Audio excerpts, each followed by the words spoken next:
날씨가 무척 덥습니다. 이 더위를 가리켜서 폭염이라 살인적인 더위라 그렇게 말합니다. 나이가 들수록 일기에 상당히 예민해집니다. 추위도 더위도 지난 날에는 충분하게 감당했는데 지금은 더위를 못 이깁니다. 추위도 그렇습니다. 이것은 우리의 몸이 환경에 따라서 이렇게 저렇게 휩쓸린다라는 것을 나이가 드니까 확실하게 느껴지는 것 같습니다. 여름철 건강에 살아가는 우리 성도들 유의하시고 주 안에서 믿음의 봉사와 가정생활과 직장생활에 주님의 은혜와 평강이 함께 하시기를 축원합니다. 우리가 생활하는 중에 뜻하지 않는 환난이나 고난이나 사고 그리고 질병으로 고생을 많이 하고 있습니다. 우리가 바래서가 아니고 별안간 찾아오는 것들이기에 미연에 방지를 할 수가 없고 피할 만한 피난처도 없으며 감당할 만한 능력도 구비하지 못했기 때문에 어려운 일을 접할 때마다 엄청난 충격과 고통 속에서 우리의 삶이 흔들리고 상실감에 무너지는 경우가 많습니다. 오늘 본문의 말씀은 아무런 힘도 없고 소망도 없고 가진 것도 없기에 낙심으로 삶을 그냥 그렇게 살아가는 자들에게 주님께서 찾아오셔서 재기의 삶을, 새로운 희망의 삶을 주신 말씀입니다. 요한복음은 예수님이 세상의 빛으로 오셨다. 빛으로 오신 이 예수님이 우리의 죄를 짊어지시고 가시는 하나님의 어린 양으로 비유를 하고 계십니다. 그래서 빛으로 오셔서 어떻게 행하시고 어린 양으로서 세상의 죄를 어떻게 짊어지고 가셨는가를 소상하게 밝혀주는 것이 요한복음이라고 말합니다. 저는 오늘 우리 인생의 삶을 빛으로 오셔서 치료하시는 예수님이라는 제목으로 은혜를 나누려고 합니다. 이 시간 말씀을 들으면서 빛으로 오신 예수님이 저와 여러분들을 치료하시고 우리의 교회와 사회를 치료하시고 이 시대를 치료하셔서 건강하고 회복시켜서 새로운 하나님의 나라를 건설하는 놀라운 역사가 임할 수 있기를 기대합니다. 이해를 돕기 위해서 본문에서 언급되는 몇 단어를 먼저 설명하겠습니다. 1절에 보면 유대인의 명절이라 각 민족들마다 명절이 있어요. 유대인의 명절은 보면 3월에는 부림절이 있고 4월에는 유월절이 있고 5월에는 오순절이 있고 10월에는 초막절이 있고 12월에는 수전절이 있습니다. 오늘 본문의 유대인의 명절이라고 했는데 아마 오순절로 그렇게 추측이 됩니다. 2절에 보니까 양문이라는 말이 나옵니다. 예루살렘 성벽에는 여러 개의 성문이 있습니다. 그 중에 양문은 예루살렘 북쪽 성곽의 함메아 망대 근처에 있는 문으로서 구약 시대에는 이 문을 통해서 성전에서 제물로 사용된 짐승들을 성 안으로 들였습니다. 그래서 제사에 사용되어질 짐승들이 들어오고 또 제물로 바쳐지는 곳이라고 해서 양문이라고 그렇게 부른 것입니다. 이 베데스다라는 말은 자비의 집 혹은 은혜의 집이라는 뜻으로 예루살렘 서북쪽 모퉁이에 위치해 있는 못으로 5개의 행각이 있습니다. 이 못은 병의 치료에 도움이 되는 간헐천으로 연못 바닥으로부터 물이 솟아남으로써 연못의 물 전체가 움직이고 있었습니다. 매일 그렇게 되는 것이 아니라 어쩌다가 그렇게 되어집니다. 여기에 치료에 도움을 받고자 많은 병자, 맹인, 다리 저는 사람, 혈기 마른 자들이 모여 있었던 것으로 보여집니다.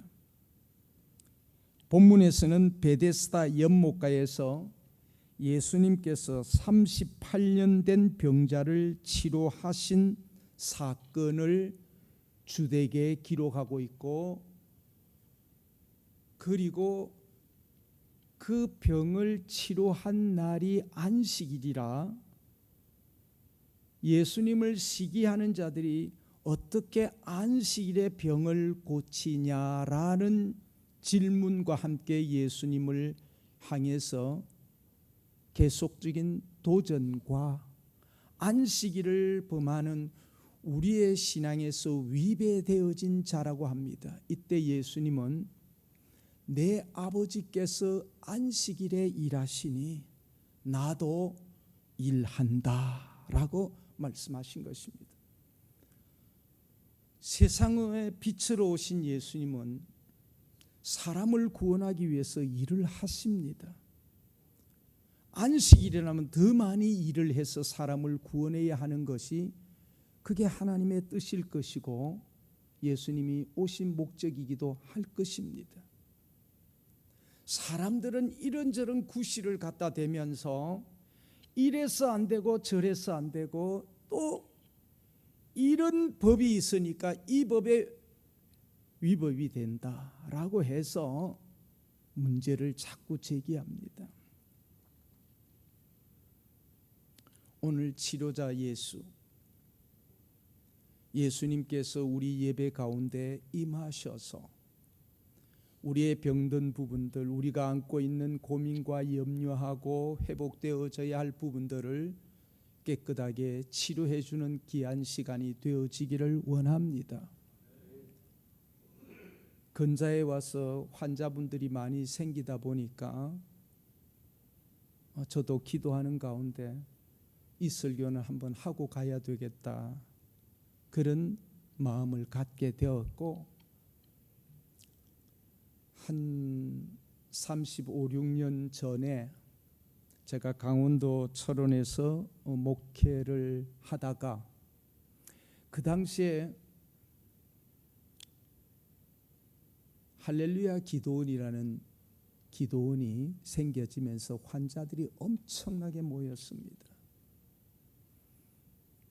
그때 제가 우리 교인 가운데 그 할렐루야 기도원에 입원을 해서 계시는 분이 있어서 신방 갔다가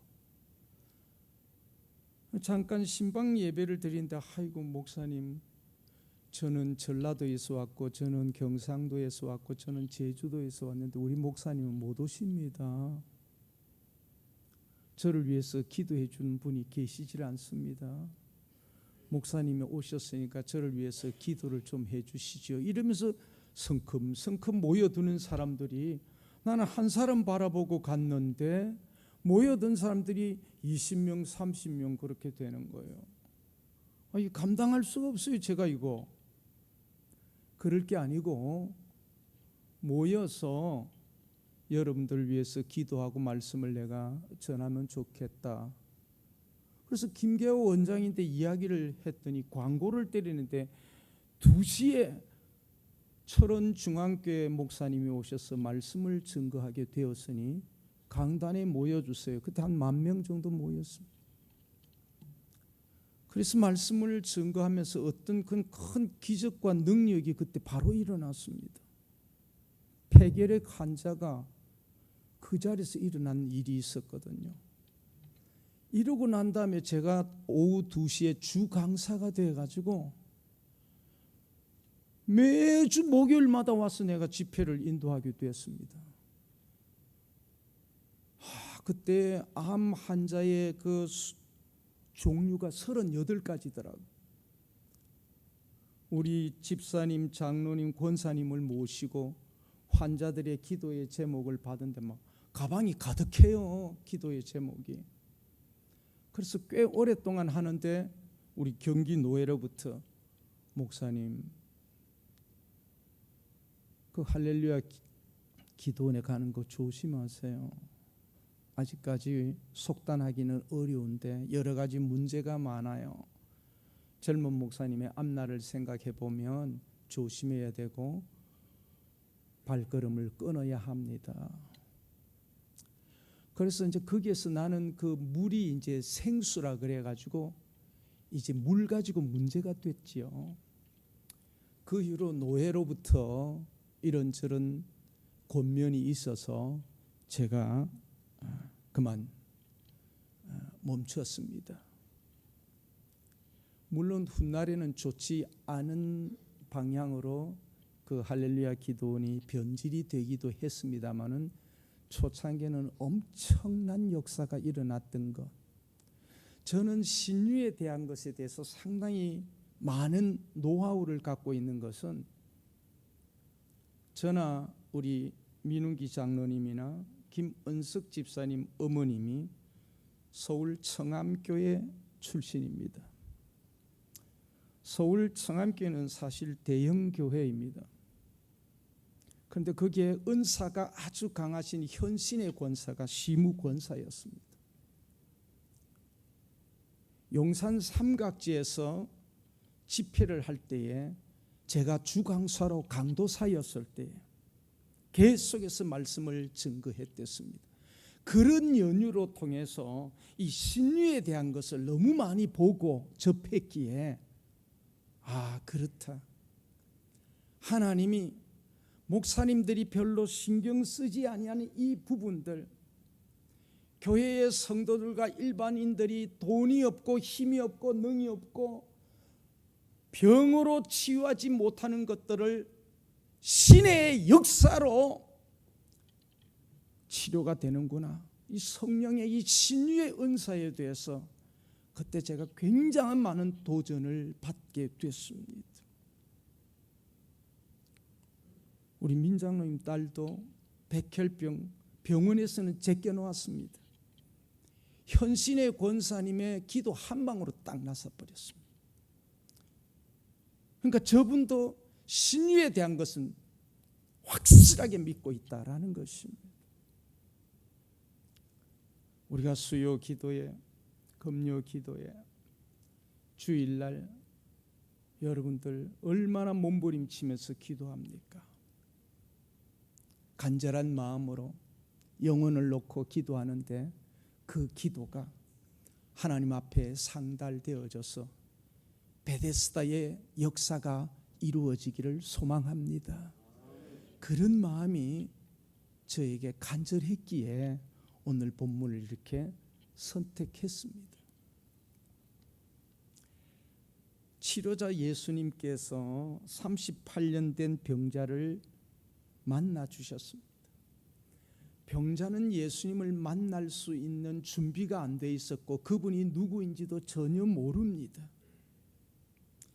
예루살렘 양문 곁 베데스다 목가에는 질병의 고통으로부터 자유를 원하는 많은 사람들이 모여서 모세 물이 요동할 때를 기다리고 있었는데 예수님께서 이 38년 동안 병으로 신음하는 병자를 찾아주셨습니다. 여기에서 우리는 몇 가지 생각해 볼 수 있습니다. 오늘날에는 환자를 잘 치료하는 병원이 있다면 사람들은 그 병원으로 모여듭니다. 또 환자의 치료가 잘 되는 곳이라면 수많은 병자들이 그곳이 어디든 간에 보따리를 싸서 그곳에 갑니다. 이만큼 각 개인은 건강이 최고라고 생각하고 이 건강을 회복시켜 강건해질 수 있다면 무슨 일이든지 다 하고 싶습니다. 그런데 문제는 재력입니다. 돈이 있어야 가능하다라는 거지요. 그리고 수많은 사람이 돈을 가지고 경쟁을 하다 보니까 예약을 해야 되고 순서를 기다려야만 합니다. 힘도 없고 가진 것이 없다면 마음만 있을 뿐이지 소용이 없지요. 이것이 바로 인간의 한계요, 우리의 한계입니다. 그런데 하나님은 인간의 공경 저편에서 서서 구경만 하시는 분이 아니라 우리의 공경 가운데로 찾아오시는 위로의 아버지이십니다. 그래서 사도 요한은 세상의 빛으로 오셨다, 어둠에 행하는 인생들을 밝은 세계로 인도하시기 위해서,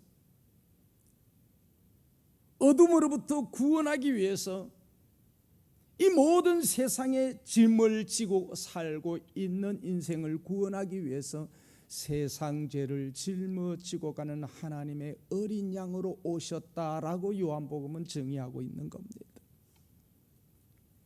예수님은 세상의 조건을 따지지 않고 찾아오셔서 네가 낫고자 하느냐 하는 질문을 던집니다.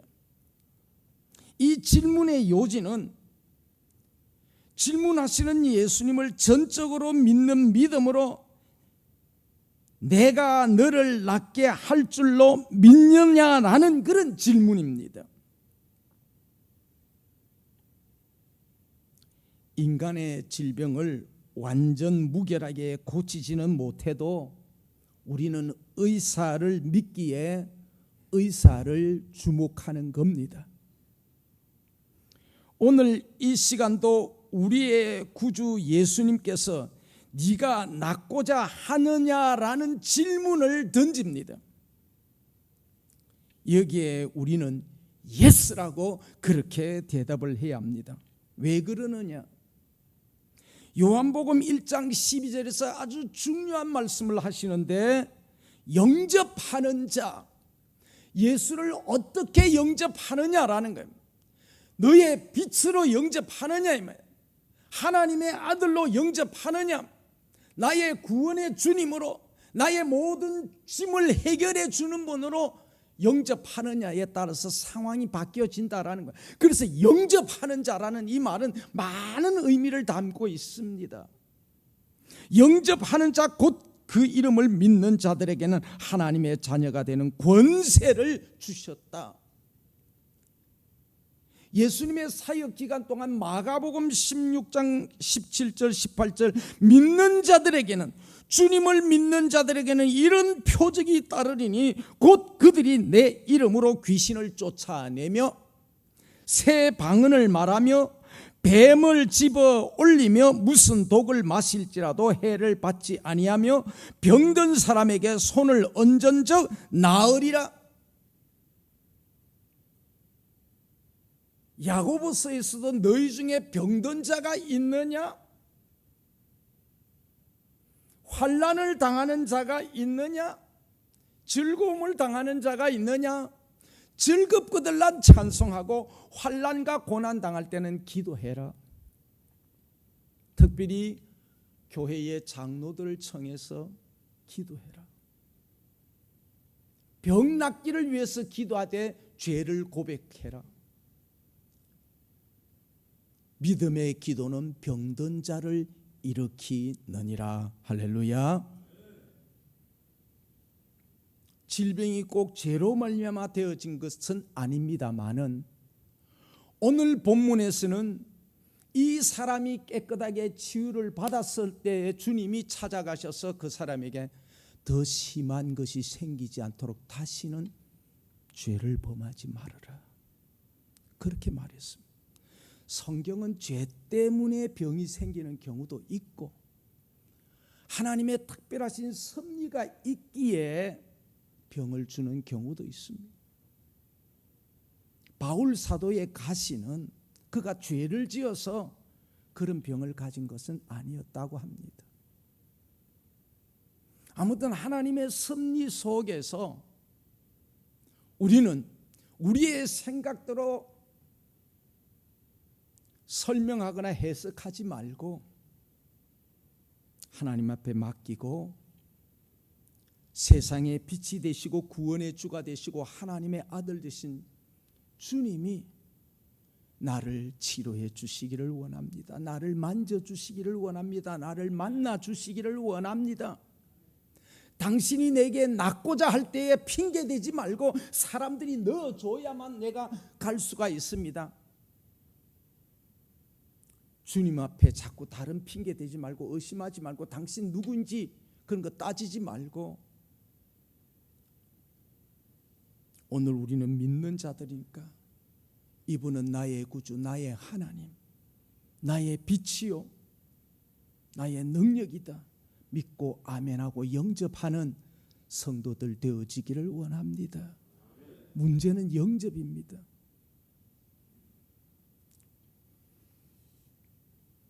영접할 때에 예수님께서 그 사람을 딱 살펴보니까 그의 병이 오래된 줄을 아셨다라고 했습니다. 주님은 그가 안고 있는 문제의 심각성을 알고 계십니다. 우리의 심장을 감찰하시는 하나님은 우리가 안고 있는 문제들, 고통, 번민과 괴로움 등에 대해서 밝히 잘 알고 계십니다. 우리가 처해 있는 형편을 낱낱이 다 알고 있습니다. 이게 어떻게 진행되고 어떤 결과를 가져올 것인가를 주님은 압니다. 우리는 이렇게 생각을 합니다. 내 사정을 주님이 어찌 알고 계실까? 그렇기 때문에 네가 낫고자 하느냐 38년 된 환자에게 물을 때 그의 대답은 예 주여 내가 낫기를 원합니다 이렇게 대답하지 아니하고 물이 동할 때에 나를 물에 넣어주는 사람이 없어서 내가 가는 동안에 다른 사람이 들어가서 치료를 받고 나는 소용이 없어요. 이런 대답을 하는 겁니다.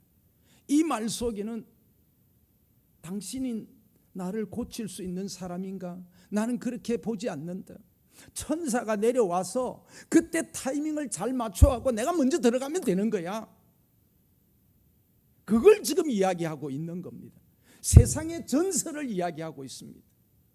이런저런 소문들에 대한 이야기를 하고 있는 것입니다. 예수님은 세상의 전설 이야기 들으려고 온 것 아닙니다. 이런저런 사람들의 이야기, 잡동사니 그런 거 들으려고 온 거 아닙니다. 주님은 빛이십니다. 주님은 창조주이십니다. 주님은 절대자이시란 말이에요. 구원자이시단 말이에요.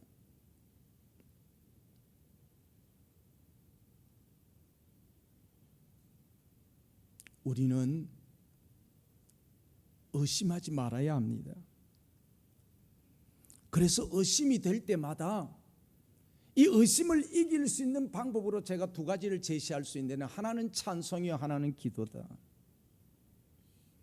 우리는 자주 이 찬송을 부릅니다. 아 하나님의 은혜로 있을 때 없는 자 왜 구속하여 주는지 난 알 수 없도다. 내가 믿고 또 의지함은 내 모든 형편 아시는 주님 늘 보호해 주실 것을 나는 확실히 아네. 아멘. 여러분 힘들고 어려울 때에 사람이 보든 안 보든 상관없습니다. 사람 보면 더 좋아요. 교회에서 기도하시든 직장에서 일하시다가 아니면 가정에서. 저는 부영공원을 다니면서 참 찬송 많이 불렀습니다. 나의 등 뒤에서 내가 아플 적에. 저희 집사람이 이번에 사고를 당했을 때에 평생에 저렇게 다리를 절고 다니면 어쩌지? 내가 참 걱정 많이 하고 많이 속으로 울었습니다. 저는 감정이 상당히 예민해요. 퇴원할 때에 의사가 스티커 갖다 버려요. 그때 내가 너무 좋아하고 할렐루야 그랬다. 젊었을 때는 손 한 번도 잡지 못했는데 요즘에는 내가 손 잡자고 먼저 손을 내밀고 저 사람이 자꾸 뿌리칩니다. 그래서 맨 손을 잡고 같이 운동을 하고 걷는 게 너무너무 좋아가지고 춤도 추고 어저께도 또 운동하고 오고. 옛날에는 저 사람이 나의 보호자였는데 지금 제가 보호자가 됩니다. 그래서 늘 이렇게 마음으로 기도하고 찬송하고 그럽니다. 사랑하는 성도 여러분, 내가, 내 아내가, 내 가족들이, 우리의 교인이 그렇게 될 때마다 여러분 찬송 많이 하시고 기도 많이 하면서 길을 걸어가실 때 하나님이 여러분의 기도와 찬송을 받으시고 여러분의 형편을 아셔서 평탄하도록 좋은 길을 열어주실 줄로 믿습니다. 항상 이런 마음, 주와 동행하는 자 되어져야 된다라는 겁니다. 예수님께서 그 형편을 아셨습니다. 38년 된 자 많은 사람들이, 지인들이, 가족들이, 친척들이, 친구들이 찾아왔지만은 처음에는 찾아와 주지만 시간이 지날수록 병간호에 장사 없어요. 점차로 뜸해집니다. 5년이 지나고 10년이 지나고 20년이 지나고 아무도 와주질 않습니다. 갈수록 이 사람은 더욱더 사람이 그립습니다. 아무도 그의 형편을 돌아봐 주지 않습니다. 친구가 되어주려고 하지 않습니다. 대화를 해주려고 하지도 않습니다.